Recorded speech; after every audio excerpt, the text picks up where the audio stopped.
Hello, welcome to God Stocks. ദുബായിലെ ഒരു ഫംഗ്ഷനിലിടയ്ക്കാണ് അദ്ദേഹം ഈ ഒരു ഇമോഷണൽ ആയിട്ടുള്ള ഒരു സ്പീച്ച് നടത്തിയത്. കാര്യം എന്താണെന്ന് വെച്ചാൽ ആടുജീവിതം എന്ന സിനിമയ്ക്ക് നാഷണൽ അവാർഡ് നിരസിച്ചതിനെ പറ്റിയിട്ട് നമുക്ക് എല്ലാവർക്കും അറിയാം. ആ ഒരു അവാർഡിന്റെ തഴഞ്ഞതും എല്ലാ കാര്യങ്ങളും നമുക്കറിയാം.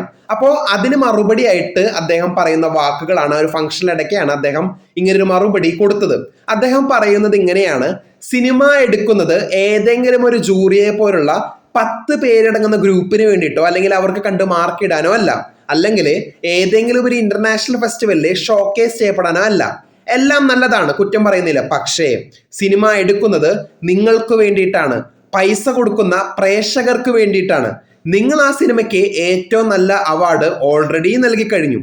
അതിന് ഹൃദയം നിറഞ്ഞ നന്ദി എന്നാണ് പൃഥ്വിരാജ് സുകുമാരൻ ആടുജീവിതം എന്ന സിനിമയ്ക്ക് നാഷണൽ അവാർഡ് നിരസിച്ചതിനെ പറ്റിയിട്ട് അദ്ദേഹം മനസ്സ് തുറക്കുന്നത്. അപ്പോൾ അദ്ദേഹത്തിന്റെ ഒരു ഇമോഷണൽ സ്പീച്ച് ആയിരുന്നു അത്.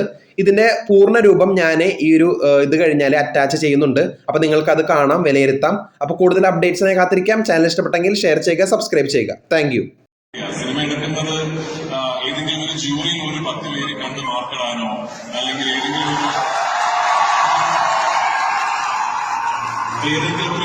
ഒരു ഇന്റർനാഷണൽ ഫെസ്റ്റിവലിൽ ആ സിനിമ ഷോക്കേസ് ചെയ്യപ്പെടാനോ, എവറിഥിങ് ഇസ് നൈസ്, എല്ലാം നല്ലതാണ്, എല്ലാത്തിനും അതിന്റേതായ മെറിറ്റ് ഉണ്ടെന്ന് ഞാൻ പറയുന്നില്ല.